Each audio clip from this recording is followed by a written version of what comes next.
देखी भैया सही कहल जाला। आज एगो ना पढ़ला के चलते देखिए पसेना, हाथ में पसेना, कपार में पसेना, सारा शरीर भीग जाता पूरा पसेना से।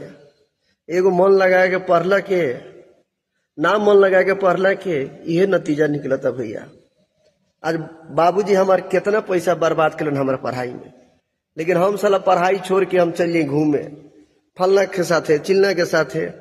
घूमते घूमते आज भैया पसेना देखत रहो, पसेना मर दे पूरा पानी से ऐसा चुहता पसेना हो। आज मालूम चलते जो साला बाबूजी हमार डटलन ना, और पैसा हम बर्बाद कर देनी।